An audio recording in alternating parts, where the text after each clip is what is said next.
반갑습니다. 뉴욕 기다리 쌤입니다. 오늘도 함께 해주신 여러분들께 대단히 감사드립니다. 오늘 처음 방문하신 분들이 혹시 계시다면 한번 끝까지 들어보시고 영상에 도움이 되신다면 앞으로도 늘 함께 하실 수 있는 구독과 좋아요 버튼 한번 고려해 보시기 바랍니다. 자, 오늘 영상의 제목에서 보신 것처럼 우리가 달러, 환율, 또 환율 전망 이런 단어는 굉장히 많이 듣습니다. 그래서 환율이 좋아졌다, 환율의 가치가 높아졌다, 또 달러가 높아졌다, 뭐 이런 얘기를 많이 듣게 되는데 막연한 경우로 생각하시는 분들이 많으실 겁니다. 오늘 영상을 한번 들어보시고 개념을 한 번쯤은 들어보셔서 완전히 이해하실 수 있게끔 저와 여러분들이 공유되는 시간을 한번 갖도록 하겠습니다. 우리 늘 영상을 함께 해주신 분들께서는 달러화, 원화에 대한 개념 이번에 통해서 계속해서 환전을 하시는 분들한테도 조금은 더 도움이 되실 수 있는 그러한 시간이 되시고요. 글로벌 시장에 투자를 하기 위해서, 자, 이런 개념은 한국에서 하시는 분들은 미국이나 전 세계에서 내가 부동산 투자라든지 또 그 외에 파이낸스 부분에 투자를 하기 위해서는 달러를 바꿔야 되죠. 즉 원화를 달러로 바꿔야 됩니다. 하지만 또 미국에서 살고 계시는 분들께서는 한국에 관광을 가신다거나 혹은 한국에서 여기민을 살고 이제 지내시겠다라는 제2의 인생을 생각하실 때에는 달러를 원화로 바꾸셔야 될 겁니다. 또 한국에서 미국으로 유학을 보내시거나 또 혹은 주재원으로 가시는 여러 형태의 투자와 기업을 하시는 분들 입장에서도 원화를 달러로 바꿔야 되겠죠. 자, 그렇다면 달러를 더 쓰는 일이 많을까요? 원화를 더 쓰는 일이 많을까요? 국제적으로 글로벌 시장에서는 원화보다는 당연히 달러를 쓰는 경우가 많습니다. 뭐 일본의 엔화라든지 위안화라든지 뭐 여러 가지 형태의 국제적인 통화 기준들이 있긴 합니다만 그래도 달러죠. 계속해서 오르고 있습니다. 달러가 오르고 있다는 소리는 원화 가치가 떨어지고 있다 라는 소리로 우리는 이해를 하면 될 겁니다. 많은 사람들이 우리가 투자를 하기 위해서 곧바로 해외에 투자를 할 때에는 아이템이나 아이디어 혹은 마케팅과 시장 조사를 한 상태에서 이제는 돈을 들어가야 되는 투자를 생각해야 되는데 곧바로 못하는 경우들이 있습니다. 지금 오늘 방송 날짜인 경우가 그렇죠. 제가 오늘 방송을 해드리는 날짜만 해도 현재 이 금융사태 이후에 1470원을 넘어가고 있는 때입니다. 즉 내가 1달러를 원화로 바꾼다면 1470원대를 바라보고 있는 시기입니다. 물론 영상을 나중에 보시는 분들이라면 좀 안정이 돼서 다시 1300원대, 1200원대가 되실 수도 있겠지만 여하튼 1달러를 원화로 바꿀 때는 1대1이라는 기준은 아니죠. 다 환율이라는 부분이 굉장히 중요합니다. 지금 환율이 너무 올랐다. 앞으로 환율이 내릴 것 같아서 투자를 못하겠다라고 얘기들을 지금 하고 있는 분위기입니다. 그렇습니다. 투자를 하시는 그런 분들이라면 외환시장의 여건을 제1순위로 생각해서 고려를 하지 않을 수가 없죠. 자, 지금부터 외환시장 그리고 환율의 기본 개념과 결정 요인에 관해서 핵심에 대해 몇 가지를 짚어보도록 하겠습니다. 잘 들어보시고요. 제가 후반부에 다시 한번 결정에 대한 전체적으로 요약을 좀 해드릴 테니까요. 들어보시기 바랍니다. 환율이라는 것은 이제 우리 대한민국의 화폐와 외국 화폐의 교환 비율을 뜻합니다. 말씀드린 것처럼 일본 돈, 또 미국 돈, 또 중국 돈, 그 외에 필리핀, 홍콩, 캐나다 이 교환 비율을 우리는 환율이라고 얘기합니다. 달러가 올랐다는 의미는 달러의 가치가 상승을 하는 거고 원화의 가치가 하락을 하는 것을 뜻합니다. 같은 의미로 단어가 있는데요. 우리가 평가절상, 원화의 평가절하라고도 얘기를 합니다. 그 부분이 같은 의미가 됩니다. 각 항목별로 우리가 이제 이해하실 수 있게끔 한번 설명을 드리죠. 자, 수출을 하는 부분부터 생각을 해보겠습니다. 이 기준점은 이제 한국에서 생각을 하는 겁니다. 한국에서 다른 나라로 수출을 하고 싶습니다. 환율의 영향을 따져볼 땐 직관적으로 생각하는 것이 좋은데 우선 환율의 하락, 원화의 가치는 반대가 된다는 사실 기억하시고 이해하실 수 있죠. 달러가 높아지면 원화가 떨어진다. 반대의 개념. 환율이 하락을 하게 됩니다. 즉 원화 가치가 상승을 하면 수출 기업에는 좋을까요? 나쁠까요? 당연히 안 좋습니다. 원화 가치가 상승을 하고 달러가 떨어지면 수출하는 기업에는 안 좋습니다. 내가 만들어서 상품을 해외에 팔고 원화로 받습니까? 달러로 받습니까? 대부분 외화로 수입을 벌어들이기 때문입니다. 그런데 환율이 낮아졌으니 그만큼 수입이 감소를 하겠죠. 또 이렇게 생각해 볼 수도 있습니다. 외국인들도 환율이 낮아지면 그들은 이전보다 더 많은 돈을 지불하고 한국의 제품을 사야 하기 때문에 아무래도 제품의 경쟁력이 떨어져서 한국에서 수출하는 회사들, 기업으로서는 수입이 낮아질 수밖에 없는 겁니다. 환율이 상승하는 경우에는 지금까지와 반대의 상황이 벌어져서 수출이 증가를 하겠죠. 자, 그렇다면 다시 한국에서 수입을 할 때 한번 생각을 해보죠. 환율이 떨어졌습니다. 환율이 하락을 하면 한국 내에 이 위치에 있는 수입하는 기업에게는 이득이죠. 왜? 원화 가치가 높으니까. 원화를 달러로 바꾸는 부담이 낮아지면서 수입을 해오는 물건의 가격에 변동이 없다면 환율이 낮아져서 이전보다 더 싼 가격으로 물건을 들여올 수 있으니까요. 따라서 환율이 떨어지면 수입이 늘어납니다. 반대로 환율이 오르면 반대의 결과가 나와 있겠죠. 다음에 이제 한국 내의 물가를 한번 보죠. 그렇다면 수입과 수출이 이렇게 된다면 환율에 따른 한국 내 물가의 변동은 수입 물가에 따라 달라진다라고 생각을 하시면 굉장히 이해하시기가 쉽습니다. 방금 전에 제가 환율이 하락을 하면 수입 상품의 가격이 하락하기 때문에 수입이 증가한다고 말씀을 드렸죠. 이때의 수입 상품에 대해서는 다양한 상품의 원재료 또는 원자재들도 포함이 됩니다. 원자재를 낮은 가격에 사올 수 있으니 한국 내 생산의 물품 가격은 어떻게 변할까요? 당연히 소비자 가격이 떨어집니다. 우리나라가 예전에는 이제 가공무역 국가라는 얘기를 수십 년 전에 했었습니다. 원자재와 또 우리가 원재료가 생산이 많이 안 되는 나라다 보니까 이런 것들을 들여와서 이쪽에서 우리나라에서 만들어가지고 해외에 수출하는 가공무역. 그렇다면 원자재를 들여오는, 지금 우리가 전기자동차의 배터리가 같은 개념입니다. 전기자동차의 배터리의 소재들은 다 수입을 합니다. 그래서 우리나라에서 배터리를 만들어서 전기자동차의 배터리를 수출을 하죠. 그 개념으로 이해를 하시면 됩니다. 자, 이렇게 생산자의 물가가 낮아짐에 따라서 한국 내의 전체 물가는 어떻게 될까요? 안정이 됩니다. 반대로 달러가 높아져서 환율이 오르게 되면 생산자 물가가 높아지겠죠. 그래서 결국은 한국 내 물가가 상승으로 이어집니다. 자, 그렇다면 지금 대한민국의 아까 말씀드린 것처럼 환율이 굉장히 높습니다. 그러면 대한민국의 물가가 안정이 될까요? 안 되죠. 상승으로 이어지게 됩니다. 자, 그 다음에 하나 짚어드릴게. 외채 보유 기업이라는 이 단어가 있습니다. 외채 보유 기업.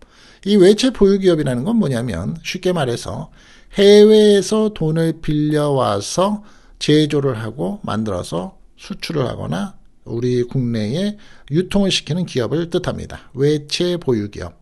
그렇다면 환율이 하락한 경우를 생각해 보죠. 주어진 기간에 원금과 이자를 갚아야 하는 기업으로서는 환율 하락이 어떻게 될까요? 당연히 좋죠. 한국에서 벌어들인 원화를 외화로 바꿔서 원리금을 상환을 해야 되는데 환율이 떨어졌기 때문에 예상보다 더 많이 원리금을 상환할 수 있게 되는 겁니다. 이자도 그렇고요.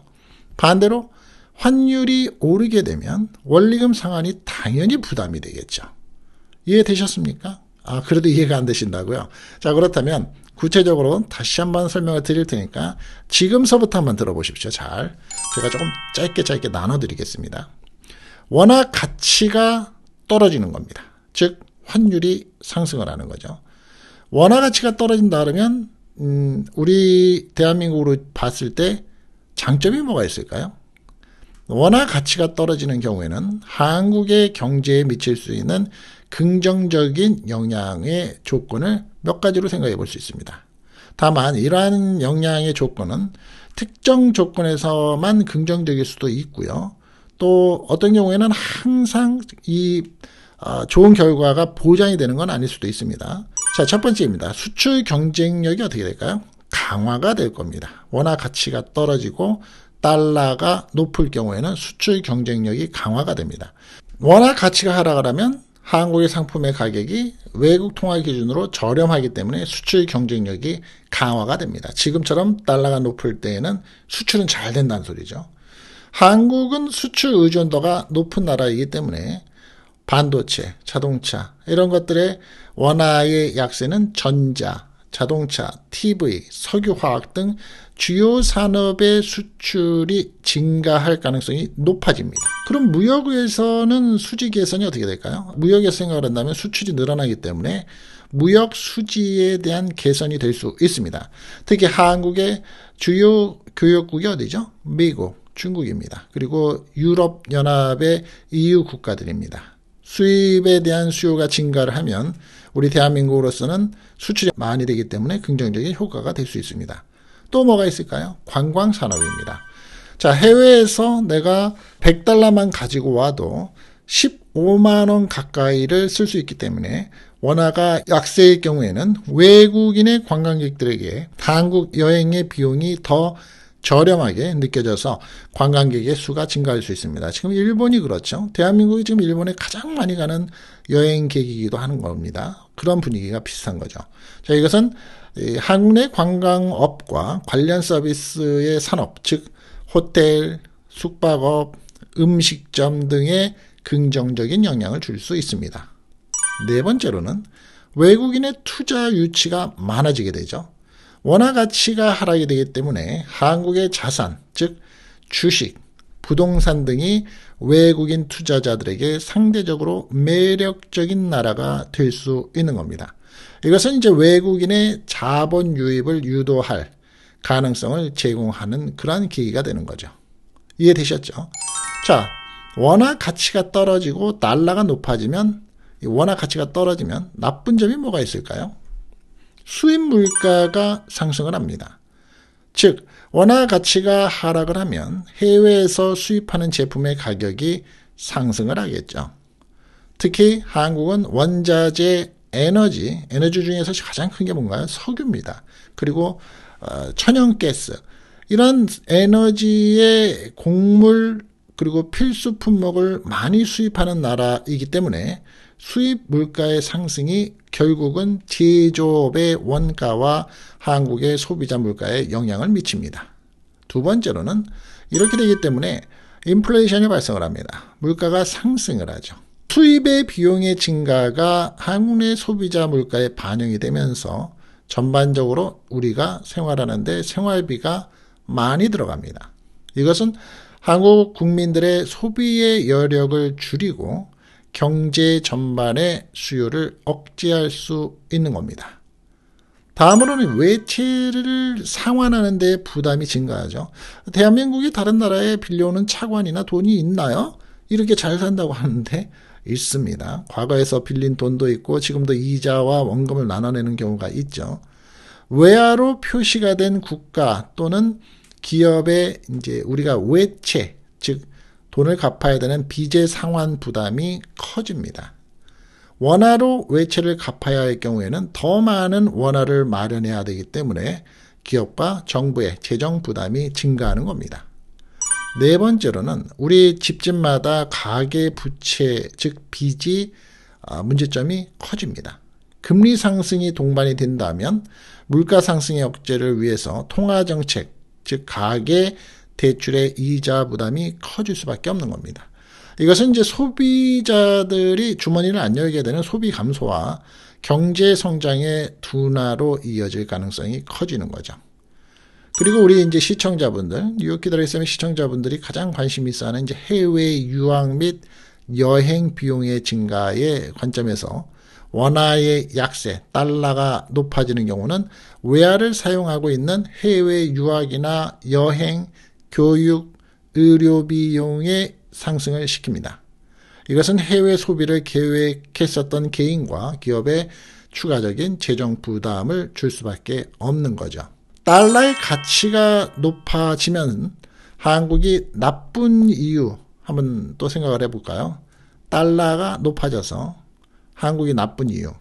달러가 가치가 높아지면 미국 달러가 강세를 보이는 상황에서는 한국 경제와 국민 생활에 다음과 같은 이제 부정적인 영향이 나타날 수 있습니다. 이것은 한국과 같은 수출입 의존도가 높은 나라에서 특히 두드러질 수 있습니다. 동남아시아 국가들이 대부분 그렇죠. 수입 비용이 증가합니다. 첫 번째로. 달러 강세로 인해서 원화 대비 달러가 환율이 상승을 하면 원자재, 에너지, 석유, 천연가스, 곡물 등 달러의 거래가 되는 수입품의 비용이 증가를 하겠죠. 이것은 한국 내 기업의 생산 비용을 상승시키고 그에 따라서 최종 소비자 가격에도 영향을 미쳐서 물가 상승으로 이어지게 되는 겁니다. 두 번째로는 한국 내에 이 인플레이션이 생길 수 있습니다. 즉 물가 상승이 생기는 거죠. 수입품의 가격이 오르면 소비자의 물가가 상승을 당연히 하겠죠. 어떻게 되나요? 생활비가 많이 들어갑니다. 우리가 이제 쉽게 생각하실 수 있는 게 예를 든다면 수입고기 사 먹기가 더 힘들어지는 거죠. 국민들의 실질적으로 이제 구매를 하는 것에 대해서 하겠다. 나 이거 좀 수입차를 좀 사보겠다. 이번에 벤츠 BMW를 사보겠다라는 구매력을 약화시키죠. 소비 심리를 위축시킵니다. 그리고 외채 상환의 부담이 증가가 됩니다. 한국 정부나 기업이 외화로 결제를 해야 되는 조건, 대출의 상환 부담이 늘어납니다. 원화로 갚아야 되는 경우에는 외채가 많이 필요할 경우에는 더 많은 원화를 가지고 비용을 감당해야 되기 때문에 재정 부담이 커집니다. 금융시장은 어떻게 될까요? 달러의 강세는 외국인 투자자들이 한국 주식이나 채권의 자금을 회수해 가겠죠. 그리고 본국으로 송금하려는 경향을 강화할 수 있습니다. 주식시장을 봐도 좀 그렇죠. 이것은 외국인의 자본 유출로 이어지고 한국 금융시장의 변동의 증가를 일으킬 수 있습니다. 그리고 환율 불안정성이 증가가 됩니다. 달러의 강세는 원화의 약세를 동반할 가능성이 높기 때문에 이것은 외환시장의 불안정을 초래하고 한국 경제에 대한 외국인 투자자들의 신뢰도가 떨어지게 되는 겁니다. 자, 이해되셨습니까? 어느 정도는 개념이 좀 잡히셨습니까? 제가 앞서서 처음에 말씀드린 거하고 또 후반기에 말씀드린 게 조금은 중복이 됩니다만 구체적으로 말씀을 드렸습니다.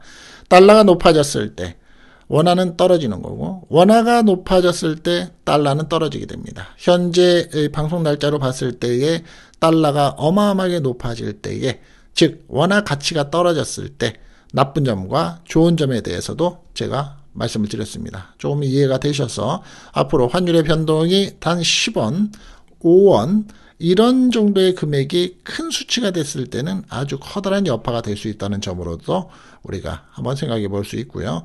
또 아까 말씀드린 것처럼 양쪽의 사이드에서 어떤 사이드는 좋을 수도 있고 어떤 사이드는 나쁠 수도 있다는 개념상에서 충분히 여러분들의 제대로 된 정보력으로서 앞으로 환율에 대한 이해가 있으시기 바라겠습니다. 자, 오늘 함께 해주신 여러분들께 대단히 감사드리고요. 끝까지 해주신 여러분들께 대단히 감사드립니다. 다음 시간에 또 뵙겠습니다. 감사합니다.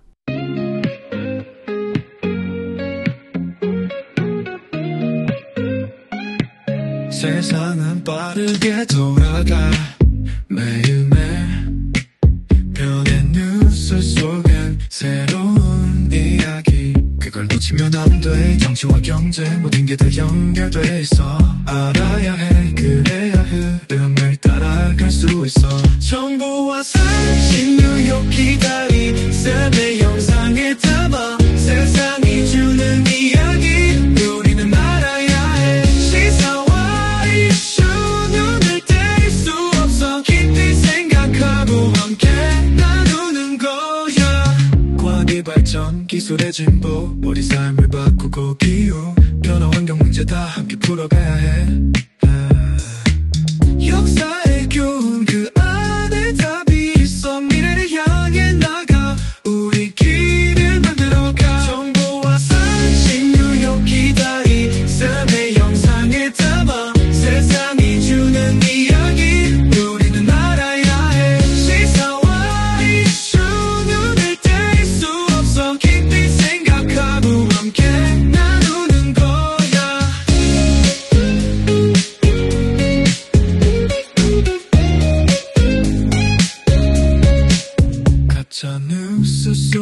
진실을 찾아 우리의 눈을 뜨고 올바른 길을 이해하고 배우고 함께 성장해 더 나은 세상 우리 손으로 만들어가.